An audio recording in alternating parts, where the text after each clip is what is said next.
من چاہی تفاصیل و تشریحات کا اندازہ تو ہو ہی گیا ہوگا کہ کس طرح یہ لوگ خالی ذہن لوگوں کو اپنی سازش کا شکار بناتے ہیں اور حدیث کے نام پر ہوا پرستی کی دعوت دیتے ہیں، جبکہ خود آپ نے سماعت فرمایا کہ تقلید کا ثبوت قرآن و احادیث سے کس طرح ثابت ہو رہا ہے، جیسا کہ آپ نے متعدد دلائل سے سمجھا۔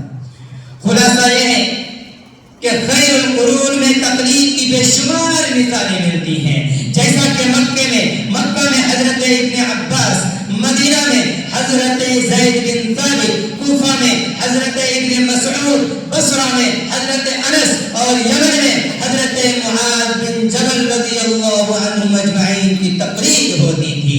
اسی طرح مصنف ابن ابی شیبہ اور مصنف عبد الرزاق میں صحابہ کرام کے کئی سارے فتاوے موجود ہیں کہ لوگ آتے فتویٰ معلوم کرتے اور مجتہد صحابہ ان کو فتویٰ بتا دیا کرتے، وہ ان پر اعتماد کر کے چلے جاتے، دلیل کا مطالبہ نہیں کرتے۔ یہی تو تقلید ہے۔ الغرض تقلید کا ثبوت خیر القرون میں بھی، تقلید کا وجود خیر القرون میں بھی تھا، لیکن تقلید کا لفظ نہیں تھا۔ جیسا کہ بخاری کی احادیث آپ علیہ السلام اور خیر القرون میں موجود تھا، لیکن بخاری کا وجود نہیں تھا۔ اسی طرح قرآن سبع کی قرأت بھی وجود میں آئی تھی، لیکن قرآن سبع کا نام نہیں تھا۔ تو حضرات گرامی، لہذا لفظ تقلید کو خیر القرون میں یا آیات و احادیث میں تلاش کرنا پڑھا لکھا جاہل کے مترادف ہے۔ لہذا آج ایک شعر کے ساتھ آج کا یہ مناظرہ میں ختم کرنا چاہتا ہوں۔ وآخر دعوانا ان الحمد للہ رب العالمین۔ مانا کہ تم حسین ہو، مانا کہ تم حسین ہو پر دل کے سخی نہیں، مانا کہ تم حسین ہو پر دل کے سخی نہیں، عاشق کے ایک سوال کو پورا نہ کر سکے۔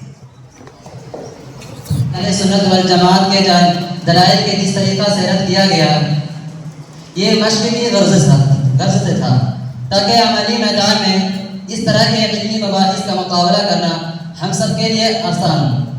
چنانچہ ہمارے جملہ استدلالات اور طریقے تدریس سے اعتقاد اور صداقت کا کوئی تعلق نہیں ہے، اور ہم سب الحمدللہ حنفی ہیں۔ دعا فرمائیں کہ اللہ تعالیٰ ہم سب کو تا حیات دین حنیف کا پابند رہ کر اس کی حقانیت کو بیان کرتے رہنے کی توفیق عطا فرمائے۔ وآخر دعوانا ان الحمدللہ رب العالمین۔